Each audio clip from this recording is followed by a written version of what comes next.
ರಾಯರು ನನಗೆ ಹಾಗೆ ಮೃತಿಗೆ ಕೊಟ್ಟು ಕಳಿಸ್ಬಿಟ್ರಲ್ಲ ಅಂತ ತಾನು ತುಂಬ ನೊಂದು ಮುಂದೆ ಬರುತ್ತಿರುತ್ತಾನೆ.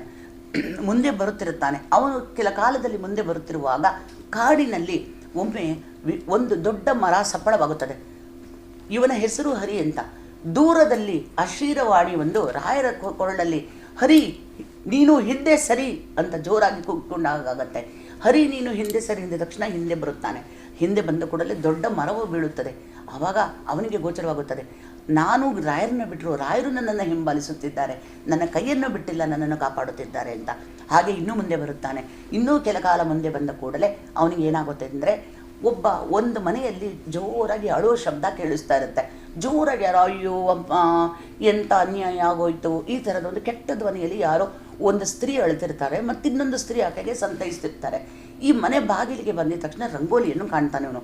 ಇವ್ರು ಯಾರೋ ನಮ್ಮವರೇ ಇರಬೇಕು, ಯಾಕೆ ಇವ್ರು ಅಳ್ತಾ ಇದ್ದಾರೆ ಅಂತ ಕೇಳಿದಾಗ ಈ ಹರಿ ಬಂದು ಅವ್ರ ಮನೇಲಿ ಬರ್ತಾನೆ. ತಾಯಿ ಯಾರಿದ್ದೀರಾ ಮನೆಯಲ್ಲಿ, ಸ್ವಲ್ಪ ಬಾಗಿಲು ತೆಗಿತೀರಾ ಅಂತ ಅಂದಾಗ ಯಾರಪ್ಪ ಅಂತ ಹತ್ಕೊಂಡು ಬರ್ತಾರೆ. ಯಾಕೆ ತಾಯಿ ಅಳ್ತಾ ಬಾಗಿಲು ತೆಗಿತಿದ್ದೀರಾ, ಅಳಬಾರ್ದು, ನೀವು ದುಃಖಿಸಬಾರ್ದು, ನೀವು ಯಾವಾಗಲೂ ನೆಮ್ಮದಿಯಿಂದ ಇರಬೇಕು ಅಂತ ಹೇಳಿದಾಗ, ಇಲ್ಲಪ್ಪ ನಮ್ಮ ಮನೆಯಲ್ಲಿ ನೆಮ್ಮದಿ ಇಲ್ಲ, ನಮ್ಮ ಮನೆಯಲ್ಲಿ ಯಾವ ಮಗು ಜನನವಾದರೂ ಮಗುವನ್ನು ತಿನ್ನಲು ಒಂದು ಬ್ರಹ್ಮರಾಕ್ಷಸ ಬಂದ್ಬಿಡುತ್ತಾನೆ, ಮಗುವನ್ನು ಸಂಹಾರ ಮಾಡಿ ಹೊರಟೋಗ್ತಾನೆ, ನಮಗೆ ಜೀವನವನ್ನು ನೆಮ್ಮದಿಯೇ ಇಲ್ಲ, ಏನು ಮಾಡಬೇಕು ಅಂತ ನಮಗೆ ತಿಳಿತಿಲ್ಲ ಅಂತ ಹೇಳ್ತಾನೆ. ಆಗ ಇವನು ಆಶ್ಚರ್ಯಗೊಂಡು, ಹೌದೇ ಸರಿ, ಹಾಗಿದ್ದಾರೆ ನಾನು ಒಬ್ಬ ಬ್ರಾಹ್ಮಣ, ನಾನು ಬೇರೆಯವ್ರ ಮನೇಲಿ ಭೋಜನ ಮಾಡಲ್ಲ, ನನಗೆ ಒಂಚೂರು ಹಾಲು ಮತ್ತು ಒಂಚೂರು ಗಟ್ಟಿ ಅವಲಕ್ಕಿ ಕೊಡ್ತೀನಿ ಅಂದ ತಕ್ಷಣ ಇವರೇನು ಮಾಡ್ತಾರೆ ಅಂದರೆ, ಒಂದು ಹಿಡಿ ಅವಲಕ್ಕಿ ಮತ್ತು ಒಂದು ಲೋಟದಲ್ಲಿ ಹಾಲು ಕೊಡ್ತಾರೆ.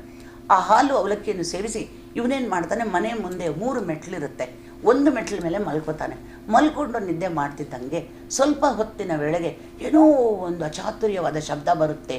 ಕೆಟ್ಟದಾಗಿ ಬಿರುಗಾಳಿ, ತಂಪು ಗಾಳಿ ಬೀಸೋದೇ ಬೇರೆ, ಬಿರುಗಾಳಿ ಬೀಸೋದೇ ಬೇರೆ, ಎಲೆ ಬಳಿ ಎಲ್ಲ ಮೇಲ್ಗಡೆ ಬೀಳುತ್ತದೆ. ಇವನು ಸ್ತ್ರೀಯರಿರೋ ಮನೆಗೆ ಇವನ್ನ ಒಳಗಡೆ ಬಿಟ್ಟಿರಲ್ಲ ಅಲ್ವಾ, ಹಾಗಾಗಿ ಅವನು ಆ ಜಗಲಿ ಅಂತಂದರೆ ಮನೆ ಮುಂದೆ ಆ ಕಾಲದಲ್ಲೆಲ್ಲ ಜಾಗ ಇರ್ತಿತ್ತಲ್ವ, ಆ ಜಗಲಿ ಮೇಲೆ ಮಲಗಿರ್ತಾನೆ. ಸ್ವಲ್ಪ ಹೊತ್ತು ತಣ್ಣಗೆ ಗಾಳಿ ಬಂದಿ ಅಂತ ಈ 3 ಮೆಟ್ಲು ಮೀರದಲ್ಲಿ ಮಧ್ಯ ಮೆಟ್ಲ ಮೇಲೆ ಮಲಗಿರ್ತಾನೆ. ಆಗ ಅಯ್ಯೋ ನನ್ನ ಮಗುವನ್ನು ತಿನ್ನಲು ಬಂದ್ಬಿಟ್ಟ, ಮಗು ಆಯಿತು ಅಂದಾಗ ಮಗು ಅಂತ ಅಳೋ ಶಬ್ದ ಕೇಳಿಸುತ್ತದೆ. ಮಗು ಜನನವಾಯಿತು ಇವ್ರ ಮನೆಯಲ್ಲಿ, ಬಹಳ ಸಂತೋಷ ಅಂತ ಇವನು ಎದ್ದು ಕುಳಿತುಕೊಳ್ತಾನೆ. ಎದುರಿಗೆ ನೋಡಿದರೆ ವಿಚಿತ್ರವಾಗಿರುವ ಒಂದು ದೊಡ್ಡ ರಾಕ್ಷಸ, ಕಣ್ಣು ಗಿಣ್ಣು ಕೋರೆ ಹಲ್ಲು ಬಿಟ್ಕೊಂಡು ಭಯಂಕರವಾದ ರೂಪದಲ್ಲಿ ನಿಂತಿರ್ತಾನೆ. ಆಗ ಇವನು ಹೇಳ್ತಾನೆ, ಹೇ ಯಾರೋ ನೀನು ಅಂದಾಗ, ನೀನು ಯಾರೋ ಮಧ್ಯದಲ್ಲಿ ಮಲಗಿದೆಯಾ, ನೀನು ಈ ಕಡೆ ಸರಿ, ನಾನು ಒಳಗಡೆ ಹೋಗಬೇಕು, ಮಗುವನ್ನು ತಿನ್ನಬೇಕು ಅಂತಾನೆ. ನೀನೇ ಬ್ರಹ್ಮರಾಕ್ಷಸನಾ, ನೀನೇ ಇವ್ರ ಮನೆಯಲ್ಲಿ ಹುಟ್ಟಿರುವಂಥ ಎಲ್ಲ ಮಗುವನ್ನು ನೀನೇ ತಿಂದಿರುವುದಾ ಅಂತ ಕೇಳ್ತಾನೆ. ಹೌದು, ನಾನು ಇವ್ರ ಮನೆಯಲ್ಲಿ ಯಾವ ಮಗುವನ್ನು ಹುಟ್ಟಲು ಬಿಡಲ್ಲ, ಈ ಮನೆಯಲ್ಲಿರುವ ಮಗುವನ್ನು ನಾನು ತಿಂದು ಬಿಡ್ತೇನೆ ಅಂತ ಹೇಳಿದಾಗ, ಆಗ ನಮ್ಮ ಹರಿ ಹೇಳ್ತಾನೆ, ಅಯ್ಯೋ ಪಾಪಿ, ನೀನು ಬ್ರಹ್ಮರಾಕ್ಷಸ ಅಂದರೆ ಬ್ರಾಹ್ಮಣ, ನೀನು ಈ ಥರ ಮಾಡೋದರಿಂದನೇ ನಿನಗೆ ಈ ಥರ ಅಂತರ್ಪಿಶಾಚಿಯಾಗಿ ಓಡಾಡುತ್ತಿದ್ದೀಯಾ, ಯಾಕೆ ಈ ಮನೆ ಮಗು ಬೇಕು ನಿನಗೆ, ತಪ್ಪು, ನೀನು ಈ ಥರ ತಪ್ಪು ಮಾಡಬಾರ್ದು ಅಂತ ಅವನಿಗೆ ತಿಳಿದಿರೋ ಮಟ್ಟಿಗೆ ತಿಳುವಳಿಕೆ ಹೇಳುತ್ತಾನೆ. ಇದೆಲ್ಲವೂ ನಡೆಯುತ್ತಿರೋದು ಗೋಚರವಾಗುತ್ತಿದೆ. ರಾಘವೇಂದ್ರ ಸ್ವಾಮಿಗಳು ಮಲಗಿದ್ದಾರೆ, ನಿದ್ರೆಯಲ್ಲಿ ಮಲಗಿದ್ರು. ಹರಿ ಎದುರುಗಡೆ ಏನೇನು ಸಂಭವ ಆಗ್ತಾ ಇದೆ ಅಂತ ನಮ್ಮ ರಾಯರಿಗೆ, ಪ್ರೀತಿ ಪಾತ್ರರಾದ ರಾಯರಿಗೆ ಗೊತ್ತಾಗ್ತಿದೆ. ಇವನೇನು ಮಾಡ್ತಾನೆ, ಇಲ್ಲ ನಾನು ದೂರ ಸರಿಯಲ್ಲ ಆಗಲ್ಲ, ಯಾಕೆ ಈ ಥರ ತಪ್ಪು ಮಾಡ್ತಾ ಇದೆಯಾ, ಇವರ ಮನೆ ಮಗು ನಿಮಗೇನು ಮಾಡಿತ್ತು ಅಂತ ಕೇಳಿದಾಗ ಆವಾಗ ಇವನು ಏನಾಗುತ್ತೆ ಅಂದರೆ, ಇವನು ಅಂಗವಸ್ತ್ರದಲ್ಲಿ ರಾಯನ ಮೃತ್ತಿಕೆ ಕಟ್ಟಿಕೊಂಡಿರ್ತಾನೆ. ಈ ಮೃತ್ತಿಕೆಯನ್ನು ದಾಟಿ ಆ ರಾಕ್ಷಸನು ಇವ್ರ ಮನೆ ಒಳಗಡೆ ಬರೋಕ್ಕಾಗೋಲ್ಲ. ಅದಕ್ಕೆ ಏನಾಗುತ್ತೆ, ನೀನು ಹಾಕೊಂಡು ಗಂಟು ಆ ಕಡೆ ಸರಿಸು ಅಂತಾನೆ. ಸಾಧಾರಣ ನಮ್ಮಲ್ಲಿ ಬ್ರಾಹ್ಮಣರಲ್ಲಿ ಬ್ರಹ್ಮಗಂಟು ಇರುತ್ತೆ ಜನವಾರದಲ್ಲಿ, ಆ ಜನವಾರದಲ್ಲಿರೋ ಬ್ರಹ್ಮಗಂಟಿಗೆ ಯಾವ ಭೂತ ಪಿಶಾಚಿಗಳು ಅಂಟಲ್ಲ ಅಂತ ಹೇಳ್ತೀವಿ. ಹಾಗಾಗಿ ರಾಯರ ಮೃತ್ತಿಕೆ ಇರುವಂಥ ಗಂಟೆ ಇದೆ ಇವನ ಹತ್ರ. ಆ ರಾಯರ ಮೃತ್ತಿಕೆ ಇರುವಂಥ ಗಂಟೆ ಆ ಕಡೆ ಸರಿ ಎಂದ ತಕ್ಷಣ ಅವನು ತೆಗೆದು ಬಿಸಾಡಲು ಹೋಗ್ತಾನೆ. ಆಗಲೇ ಸ್ವಲ್ಪ ಹೊತ್ತಿಗೆ ಮುಂಚೆ ಹರಿ ದೂರ ಸರಿ ಅಂತ ಹೇಳಿದ ರಾಯರ ಆಶೀರ್ವಾಣಿಯು ಇವನಿಗೆ ಹೇಳುತ್ತದೆ, ಹರಿ ತೆಗಿಬೇಡ, ಆ ಮೃತ್ತಿಕೆಯನ್ನು ಕೈಯಲ್ಲಿ ತೆಗೆದುಕೊಂಡು ಎದುರಿಗೆ ಇರುವ ನಿನ್ನ ರಾಕ್ಷಸನ ಮೇಲೆ ಪ್ರೋಕ್ಷಣೆ ಮಾಡು ಅಂತ ಹೇಳುತ್ತಾರೆ. ಅಂದರೆ ಆ ಮೃತ್ತಿಕೆಯನ್ನು ಕೈಯಲ್ಲಿ ತಗೊಂಡು ಪ್ರೋಕ್ಷಣೆ ಮಾಡುವಂತೆ ಹಾಕುವುದು, ಎರಚುವುದು ಅಂತ ಅದನ್ನು ಎರಚಿಸ್ತಾರೆ. ಕೂಡಲೇ ಆ ಬ್ರಹ್ಮರಾಕ್ಷಸ ನಶಿಸಿ ಹೋಗುತ್ತಾನೆ. ಆಗ ಆ ಮನೆಯಲ್ಲಿರುವ ಶೆಟ್ಟಿ ಅಂದರೆ ವರ್ತಕರದ್ದು ವ್ಯಾಪಾರ ಮಾಡೋರನ್ನ ನಾವು ಶೆಟ್ಟರು ಅಂತೀವಲ್ವ, ಆತ ಬಂದು ನೀನು ನಮ್ಮನ್ನು ಕಾಪಾಡಿದೆ, ನೀನು ಯಾರು ಅಂತ ಕೇಳಿದಾಗ, ನಾನು ಮದುವೆ ಮಾಡ್ಕೊಳ್ಳೋದಕ್ಕೋಸ್ಕರ ನಾನು ಈ ಊರಿಗೆ ಬಂದೆ, ನಾನು ಒಬ್ಬ ಬಡ ಬ್ರಾಹ್ಮಣ, ನಾನು ನಮ್ಮ ಶ್ರೀ ರಾಘವೇಂದ್ರ ಸ್ವಾಮಿಗಳ ಆಶ್ರಮದಲ್ಲಿ ಅವರಿಗೆ ನಾನು ಶಿಷ್ಯನಾಗಿದ್ದೇನೆ, ಶಿಷ್ಯವೃತ್ತಿಯನ್ನು ಮುಗಿಸಿಕೊಂಡು ನಾನು ಇಲ್ಲಿ ಮದುವೆ ಮಾಡ್ಕೊಳ್ಳೋ ಬರುವಾಗ ನಾನು ಈ ಥರ ಇಲ್ಲಿ ಕಂಡೆ ಅಂತ ಹೇಳಿದಾಗ, ನೀವು ಏನು ತಪ್ಪು ಮಾಡಿದ್ದೀರಿ ಅಂದಾಗ, ನಾವು ನಾನು ವರ್ತಕ, ನಾನು ಗಂಡ ಹೆಂಡತಿ ಮತ್ತು ಒಂದು ಮಗು ಇರುವ ಬ್ರಾಹ್ಮಣರ ಮನೆಯಲ್ಲಿ ಕಡು ಬಡತನ ತಿನ್ನುತ್ತಿತ್ತು. ಅವರು ತುಂಬ ಕಷ್ಟದಲ್ಲಿದ್ದಾಗ ಅವರು ನನ್ನ ಬಳಿ ಸಾಲ ಕೇಳಲು ಬಂದಾಗ, ಹೊಟ್ಟೆ ಒಂದು ಕೇಳಲು ಬಂದಾಗ ನಾನು ಅವರಿಗೆ ಸಹಾಯ ಮಾಡಲಿಲ್ಲ. ಅವರು ಆತ್ಮಹತ್ಯೆ ಮಾಡಿಕೊಂಡ್ರು. ಆ 3 ಜನ ಸತ್ತು ಹೋಗಿ ಆತ್ಮಹತ್ಯೆ ಮಾಡಿಕೊಂಡ ವ್ಯಕ್ತಿಯೇ ಇವಾಗ ಈ ರಾಕ್ಷಸ ರೂಪದಲ್ಲಿ ಬಂದು ನಮ್ಮ ಮನೆಯಲ್ಲಿರೋ ಮಗುವನ್ನೆಲ್ಲ ಕಾಡುತ್ತಿದ್ದರು ಅಂತ ಹೇಳಿದಾಗ, ಇನ್ಮೇಲೆ ನಿಮ್ಗೆ ಅದಾಗೋದಿಲ್ಲ, ನಿಮಗೆಲ್ಲ ಒಳಿತಾಗತ್ತೆ ಅಂತ ತನ್ನ ಬಳಿ ಇರೋ ಒಂದು ಸ್ವಲ್ಪ ಮೃತ್ಕೆನ ಅವ್ರಿಗೂ ಕೊಟ್ಟು ನಿಮ್ಮ ಮನೇಲಿ ಮೃತ್ಕೆ ಇಡಿ ಅಂತಾರೆ. ಆಗ ಈ ಹರಿಯನ್ನು ನೀನು ನನಗೆ ಸಹಾಯ ಮಾಡಿರೋದ್ರಿಂದ ನಾನು ನಿನಗೆ ಪ್ರತ್ಯುಪಕಾರ ಮಾಡ್ತೇನೆ, ಕೇಳು ಏನು ಬೇಕು ಅಂದರೆ ನಿಮ್ಮ ಊರಲ್ಲಿರುವಂತಹ ಯಾವುದಾನ ಬ್ರಾಹ್ಮಣರ ಹೆಣ್ಣಿದ್ರೆ ನನಗೆ ತೋರಿಸಿ ನಾನು ಮದುವೆ ಮಾಡ್ಕೊಳ್ತೇನೆ ಅಂತಾನೆ. ಪಕ್ಕದಲ್ಲಿ ಒಂದು ಹೆಣ್ಣು ಹುಡುಗಿಯು ಒಬ್ಬರು ಬ್ರಾಹ್ಮಣರ ಮನೆಯಲ್ಲಿರ್ತಾರೆ, ಅಲ್ಲ ಕರ್ಕೊಂಡೋಗಿ ಅವರಿಗೆ ಮದುವೆ ಮಾಡಿ ಅವರಿಗೆ ಬೇಕಾಗಿರುವಂಥ ಒಡವೆಗಳನ್ನೆಲ್ಲ ಕೊಡುತ್ತಾನೆ. ಆಗ ಹರಿಗೆ ಗೋಚರ ಆಗುತ್ತೆ, ಇಷ್ಟೆಲ್ಲ ನಾನು ಕಷ್ಟಪಟ್ಟಿದ್ದೀನಿ, ಇಷ್ಟೆಲ್ಲ ಮಾಡಿದ್ರು ನಾನು ದುಡ್ಡು ಕಾಸು ಅಂತ ಅಂದ್ಕೊಂಡೆ. ನನ್ನ ಪ್ರೀತಿ ಪಾದರಾದ ರಾಘವೇಂದ್ರರು ಅಲ್ಲಿಂದ ಇಲ್ಲಿವರೆಗೂ ನನ್ನನ್ನು ಹಿಂಬಾಲಿಸಿ ಇಷ್ಟುವರೆಗೂ ನನ್ನನ್ನು ಕಾಪಾಡಿದ್ದಾರೆ. ಅಯ್ಯೋ, ಆ ತಂದೆ ನನ್ನ ಕಾಪಾಡಲಾರನ, ನಾನು ಎಂಥ ಕೆಳಮಟ್ಟಕ್ಕೆ ಬಡಿ ಒಡವೆ ವಸ್ತ್ರೆ ಮದುವೆ ಅಂತ ಮಾಡಿಕೊಂಡೆ ಅಂದಾಗ ತಾನು ತನ್ನ ಮದುವೆಯಾಗಿರೋ ಧರ್ಮಪತ್ನಿಗೆ ಅತ್ತೆ ಮಾವನಿಗೆ ನಮಸ್ಕರಿಸಿ ಹೆಂಡತಿಯನ್ನು ಕರೆದು ಪುನಃ ಮಂತ್ರಾಲಯಕ್ಕೆ ಬರುತ್ತಾನೆ.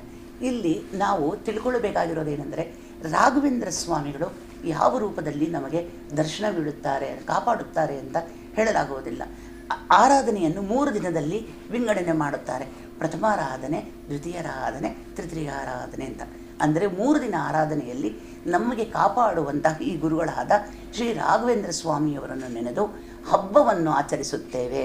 ಎಲ್ಲ ಶ್ರೀಮಠಗಳಲ್ಲಿ ರಾಘವೇಂದ್ರ ಸ್ವಾಮಿಗಳ ಮಠದಲ್ಲಿ ವಿಶೇಷವಾಗಿ ಪೂಜೆ, ಅಲಂಕಾರ, ದಾನ, ಧರ್ಮ, ಹಣ, ಊಟದ ವ್ಯವಸ್ಥೆ ಎಲ್ಲ ಕಡೆ ಇರುತ್ತೆ.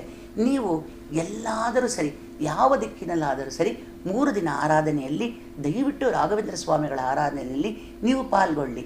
ಇಲ್ಲಿ ನಿಮ್ಮ ಹಣಕಾಸು ಯಾರೂ ಕೇಳೋದಿಲ್ಲ ಸ್ವಾಮಿ. ನೀವು ಹೋಗ್ಬಿಟ್ಟು ತಂದೆ ನಿನ್ನನ್ನು ಕಾಪಾಡಿದ್ದಕ್ಕೆ ನಾನು ನಿನಗೆ ಥ್ಯಾಂಕ್ಸ್ ಹೇಳ್ತೀನಿ ಅಂದರೆ, ಇವಾಗ ನಮ್ಮ ಮನೆಯಲ್ಲಿ ನಮ್ಮ ತಂದೆ ತಾಯಿ ನಮ್ಗೆ ಎಷ್ಟೆಲ್ಲ ಸಹಾಯ ಮಾಡಿರ್ತಾರೆ, ನಿಂಗೆ ಎಷ್ಟು ಥ್ಯಾಂಕ್ಸ್ ಹೇಳಿದ್ರೆ ಥ್ಯಾಂಕ್ಸ್ ನನ್ನಪ್ಪ ಅಂತ ನಾವು ಕಾಲಿಗೆ ಬಿದ್ದಂಗೆ ಶ್ರೀ ರಾಘವೇಂದ್ರ ಸ್ವಾಮಿಗೆ ಕಾಲಿಗೆ ಬೀಳಬೇಕು. ಇಲ್ಲಿ ಇನ್ನೊಂದು ವಿಶೇಷವಾಗಿ ಹೇಳ್ತೀನಿ, ಮಧ್ಯಾರಾಧನೆ ಅಂದರೆ 2ನೇ ದಿನ. 2ನೇ ದಿನ ಏನು ವಿಶೇಷವಾಗುತ್ತೆ ಅಂದರೆ, ತನ್ನ ಭಕ್ತಾದಿಗಳಿಗೆಲ್ಲ ಒಳ್ಳೆಯದಾಗ್ತಾ ಇದೆಯಾ, ತನ್ನ ಭಕ್ತಾದಿಗಳಿಗೆಲ್ಲ ಏನಾರ ಕುಂದುಕೊರತೆ ಇದೆಯಾ ಅಂತ ವಿಚಾರ ಮಾಡಲು ರಾಯರ ಮಠಗಳಿಗೆ ರಾಘವೇಂದ್ರ ಸ್ವಾಮಿಗಳು ಬರ್ತಾರಂತೆ. ಅವತ್ತು ವಿಶೇಷವಾಗಿ ನೀವು ಹೆಸರುಬೇಳೆ, ಅಚ್ಚು ಬೆಲ್ಲ, ಅಕ್ಕಿ ಆ ಥರ ಕೊಟ್ಟರೆ ರಾಯರೇ ಯಾವುದೋ ರೂಪದಲ್ಲಿ ಬಂದು ಬ್ರಾಹ್ಮಣ ರೂಪದಲ್ಲಿ ಕೂತ್ಕೊಂಡು ಊಟ ಮಾಡ್ಕೊಂಡು ಹೋಗ್ತಾರಂತೆ. ಅಂದರೆ ಕೇಳಿ ನೋಡಿ, ಎಷ್ಟೋ ಮಾಡಿದ್ದ ಪುಣ್ಯ, ಎಷ್ಟೋ ಜನ್ಮದ ಪಾಪಗಳನ್ನ ಕಳ್ಕೊಳ್ಳುವಂಥ ಸಮಯ. ಈ ಆರಾಧನೆಯಲ್ಲಿ ನಮ್ಮನ್ನು ಯಾರೂ ಕರಿಬೇಕಾಗಿಲ್ಲ. ಯಾವ ರಾಯರ ಮಠಕ್ಕಾಗಲಿ ಎಲ್ಲಾದರೂ ಸರಿ, ನಿಮ್ಮ ಮನೆ ಪಕ್ಕದಲ್ಲಿ ಇರುವಂತಹ ಮನೆಯಲ್ಲಿ ವಿಶೇಷವಾಗಿ ಕೆಲವರು ಮನೆಯಲ್ಲಿ ಈಗಲೂ ರಾಘವೇಂದ್ರ ಸ್ವಾಮಿಗಳ ಆರಾಧನೆ ಮಾಡ್ತಾರೆ, ಅಂಥವ್ರ ಮನೇಲಿ ಹೋಗಿ ಯಾರೂ ಕರಿಬೇಕಾಗಿಲ್ಲ ಅಂತ ನಾನು ಹೇಳ್ದಂಗೆ ಹೋಗಿ ನಮಸ್ಕಾರ ಮಾಡಿ ಶುಚಿರ್ಭೂತರಾಗಿ ಒಳ್ಳೆ ಬಟ್ಟೆ ಧರಿಸಿ ಸ್ನಾನಗಳನ್ನು ಮಾಡಿ ಮಡಿಯಾಗಿ ರಾಯರ ಮಠಕ್ಕೆ ನಮಸ್ಕಾರ ಮಾಡಿ ಅಕ್ಷತೆಯನ್ನು ಪಡೆದು ಅಕ್ಷತೆಯನ್ನು ನಿಮ್ಮ ತಲೆ ಮೇಲೆ ಹಾಕಿಕೊಂಡು ಪ್ರಸಾದ ಸೇವನೆ ಮಾಡಿ. ಮೊದಲನೇ ಆರಾಧನೆ ಬಿಟ್ಟರೂ ಸರಿ, ಮಧ್ಯ ಆರಾಧನೆ ಮಾತ್ರ ಬಿಡಬೇಡಿ. ಹಾಗಂತ ಯಾವ ಆರಾಧನೆಯೂ ಬಿಡೋದು ಬೇಡ. 3 ದಿನ ಹೋಗಿ ರಾಘವೇಂದ್ರ ಸ್ವಾಮಿಗಳಿಗೆ ನಮಸ್ಕಾರ ಮಾಡಬಾರ್ದು. ಹೆತ್ತ ತಂದೆಗೆ ಇಷ್ಟು ಮಾತ್ರ ನಾವು ಮಾಡಬಲ್ಲರು ಅಲ್ವಾ. ನಾವೇನೋ ಅವನಿಗೆ ದನಕನಕ ಏನೂ ಕೇಳೋ ಅವಶ್ಯಕತೆ ಇಲ್ಲ. ತಂದೆ ನೀನು ಇಷ್ಟು ದಿನ ಕಾಪಾಡಿದೆ, ಇನ್ನು ಮುಂದೆ ಕಾಪಾಡ್ತೀಯ ಅಂತ ಹೇಳಿ ಆರಾಧನೆಯ ಸಮಯದಲ್ಲಿ ದಯವಿಟ್ಟು ನಿಮ್ಮ ಶಕ್ತಿ ಮೀರಿ ನಿಮಗೆ ಎಲ್ಲೆಲ್ಲಿ ತಿಳಿದಿರುವಂಥ ರಾಯರ ಮಠ ಇದೆಯೋ, ಹೂವು, ಹಣ್ಣು, ಅಕ್ಕಿ, ಬೇಳೆ, ಸಾಧಾರಣ ರಾಯರ ಮಠದಲ್ಲಿ ಈ ಹಬ್ಬದ ಸಮಯದಲ್ಲಿ ಹೂವಿನ ಅಲಂಕಾರ ವಿಶೇಷವಾಗಿ ಹೇರಳವಾಗಿ ಮಾಡ್ತಾರೆ. ಹಾಗಾಗಿ ನೀವೇನು ಮಾಡ್ಬೋದು ಅಂದರೆ, ಅದ್ರ ಬದಲಾಗಿ ನೀವು ಅಕ್ಕಿ, ಬೆಲ್ಲ, ಕೊಬ್ಬರಿ, ಹಣ್ಣು, ಕಾಯಿ, ಪಲ್ಯ, ತರಕಾರಿಗಳು, ಬಾಳೆಹಣ್ಣು, ನೈವೇದ್ಯಕ್ಕೆ ಪಂಚಾಮೃತಕ್ಕೆ ಹಾಲು, ಮೊಸರು, ಜೇನುತುಪ್ಪ ಇತ್ಯಾದಿ ಸ್ವಾಮಿಗಳ ಸೇವೆಗೆ ಏನೇನು ಬೇಕಾಗುತ್ತೋ ಅಂಥ ಪದಾರ್ಥಗಳನ್ನು ದಾನ ಮಾಡಿ. ನೀವು ಯಾವ ದಿನ ದಾನ ಮಾಡ್ತೀರಂದರೆ ಅಷ್ಟು ಉಪಯೋಗವಲ್ಲ. ಈ 3 ದಿನ ಆರಾಧನೆ ದಿನ ದಯವಿಟ್ಟು ದಾನ ಮಾಡಿ. ಮುಂಬರುವ ಈ ರಾಘವೇಂದ್ರ ಸ್ವಾಮಿಗಳ ಆರಾಧನೆಯನ್ನು ವಿಶೇಷವಾಗಿ ಮಾಡೋಣ. ನಾವು ಮಾಡಿರುವ ಪುಣ್ಯ ರಾಘವೇಂದ್ರ ಆರಾಧನೆಯನ್ನು ನೋಡಲು ನಮಗೆ 2 ಕಣ್ಣುಗಳು ಸಾಲದು. ನಮ್ಮ ಪೂರ್ವಜನ್ಮದ ಸುಕೃತ, ನಾವು ಭಾರತ ಭೂಮಿಯಲ್ಲಿ ಹುಟ್ಟಿದ್ದೇವೆ ಮತ್ತು ಶ್ರೀ ರಾಘವೇಂದ್ರ ಅಂತ ಗುರುಗಳ ಆಶೀರ್ವಾದವನ್ನು ಪಡೆದಿದ್ದೇವೆ. ಹಾಗಾಗಿ 3 ದಿನ ತಮ್ಮ ಕೈಲಾದ ಮಟ್ಟಿಗೆ ಎಲ್ಲ ರಾಯರ ಮಟ್ಟಿಗೆ ಸಹಾಯ ಮಾಡಿ ನಿಮ್ಮ ಹೆಂಡತಿ ಮಕ್ಕಳೊಡನೆ ಶ್ರೀ ರಾಘವೇಂದ್ರ ಸ್ವಾಮಿಗಳ ಮಠಕ್ಕೆ ಹೋಗಿ ಆಶೀರ್ವಾದ ಪಡೆಯಬೇಕು ಅಂತ ಹೇಳಿ ನಾನು ವಿನಂತಿಸ್ಕೊಳ್ತೇನೆ. ನಮಸ್ಕಾರ.